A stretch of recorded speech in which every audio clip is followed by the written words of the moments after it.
গত ফরদিন ফার্নিচারে আপনারা যে দুজন মেহমানকে দেখতে পাচ্ছেন ওনারা শুধু টাঙ্গাইল থেকে আসছে। আসলে টাঙ্গাইলে অনেক দোকান ছিল, তারপরও ওনারা আমাদের কথা আমাদের ব্যবহার ভালো লাগছে হয়তো বা, এই জন্য শুধু টাঙ্গাইল থেকে আমাদের কাছে আসছে একটা সোফা নেওয়ার জন্য। সোফাটা ওনাদের হাতে একটা প্রিন্ট আছে, তারপর আমি দেখাই। কিছুদিন আগে আমি একটা রিভিউ করেছিলাম সোফা নিয়ে, এই সোফাটা নেওয়ার জন্য উনিরা আসছে। তা আমরা আজকে ওনাদের সাথে পরিচয় হবো, কারণ দেখা যায় প্রত্যেকটা কাস্টমার সাথে কিন্তু আমরা পরিচয় করায় দিই। কারণ হচ্ছে অনেক সময় দেখা যায় ফোনে বলি, কিন্তু বাস্তবে দেখা আর ফোনে বলা কিন্তু অনেক তফাৎ। আমি একটা রিভিউ করতেছি, সেটা কি আদৌ কি সত্য নাকি না আমি একটা রুমে করতেছি। অনেকে কনফিডেন্সের জন্য সরাসরি আমাদের সাথে দেখা করতে আসে, দেখতে আসে। তো উনি আলহামদুলিল্লাহ দেখছে, আমাদের স্থান দেখছে, আমাদের ব্যবসা প্রতিষ্ঠান দেখছে, ভালো লাগছে, কথার সাথে কাজের মিল পাইছে, তারপরে গিয়ে বিল করছে। চলুন কথা বলি তার সাথে। আচ্ছা, আপনার কোত্থেকে আসছেন? টাঙ্গাইল সদর। টাঙ্গাইল কোন জায়গা বলেন? টাঙ্গাইল কোদালিয়া থেকে। কোদালিয়া গ্রাম, কোদালিয়া এলাকার নাম কোদালিয়া। কোদালিয়া, জি জি। আপনার টাঙ্গাইলের স্থানীয় ওখানকার? জি জি। আচ্ছা, আপনি? আমিও টাঙ্গাইল থেকে আসছি, টাঙ্গাইলের স্থানীয় আমি। টাঙ্গাইল স্থানীয়? জি। টাঙ্গাইলের সদরে? জি, সদরে। তো মোটামুটি সবাই তো আমাদের ইউটিউব দেখে, দেখে দেখে মনে হয় যে না, আমরা আলহামদুলিল্লাহ মোটামুটি বাংলাদেশের প্রত্যন্ত অঞ্চলে আমাদের প্রোডাক্টগুলো ডেস্ক গেছে।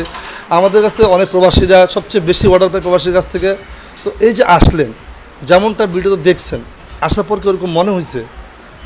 না, পারফেক্ট বিষয়টাই আমরা পাইছি আর কি। আচ্ছা। তো আমাদের মনে একটা ছিল বা বাসার একটা ধারণা ছিল যে দূরের এলাকা বা লালবাগ, কামরাঙ্গীর চর, হয়তো এলাকাটা একটু ডেঞ্জার এলাকা, যাওয়াটা ঠিক হবে কিনা। আসলে ওইসব কোনো বিষয় না। তো আসার পরে ভাইয়ার সাথে কথা বললাম, তো ভাইয়া খুবই ভালো মানুষ, তো আমার খুব ভালো লাগছে। তো তাদের কাজকর্ম বা তাদের শোরুম দেখলাম, কারখানা দেখলাম, আমি যেটা পছন্দ করছি সোফা সেটা দেখলাম সামনাসামনি, তো খুবই ভালো লাগছে। তো তারপর আমি সেটা ভাইয়াকে করলাম, অর্ডার করলাম। আচ্ছা, ওনারা যে সোফাটা নিচ্ছে, এই সোফাটার দাম হচ্ছে 65,000 টাকা। উনি আমাদেরকে, আমরা একটা কিন্তু সিস্টেম চালু করছি, সেটা হচ্ছে অনেকে ক্যারিংয়ের যন্ত্রণায় জিনিস কেনাকাটা করে না। কারণ এই যে বাসায় নেওয়া হ্যাস্ত পরিবহন যে একটা ঝামেলার ব্যাপার, এটা অনেকে সহ্য করতে চায় না। পরিবহন, আমি ট্রাক ভাড়া করবো, সেখান থেকে মাল লোড করবো, আনলোড করবো, এই যে একটা বিষয় হ্যারাসমেন্ট, এটা কিন্তু অনেকে পছন্দ করে না।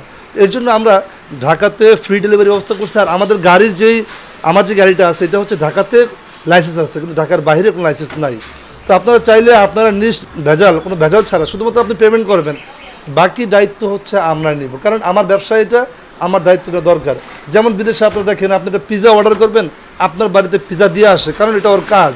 আমার কাজ হচ্ছে আপনাদের বাড়িতে ফার্নিচার দিয়ে আসা। আপনারা শুধু ফোনে বলেন, বাস্তব বলেন, ফোনে বললেও সেই জিনিসটা পাবেন, আপনি সরাসরি আসলে সেই জিনিসটি পাবেন। যাই হোক, সর্বশেষ একটা কথাই বলবো, আমি কাস্টমারদেরকে নিয়ে রিভিউ করি, অনেকে পছন্দ করে যে না ঠিক আছে, লাইক। তো আপনারা চাইলে অর্ডার করতে পারেন, অথবা সরাসরি আমাদের শোরুমে আসতে পারেন। নতুন কোনো কাস্টমার নিয়ে, নতুন কোনো আইটেম নিয়ে আবার আসবো। সে পর্যন্ত ভালো থাকেন, আমাদের জন্য দোয়া করবেন। এই অল্প বয়সে মালিক হয়েছি, আল্লাহ তাদের অনেক দূরে নিয়ে যায়। আপনাদের বিশ্বাস যেন ঠিকমতো রাখতে পারি। কারণ অনেক সময় দেখা যায় টাকা পয়সা হইলে মানুষ নাকি চেঞ্জ হয়ে যায়। আমরা এই পর্যন্ত 2 নম্বরই ছোঁয়া এখনও ঢুকাই নাই।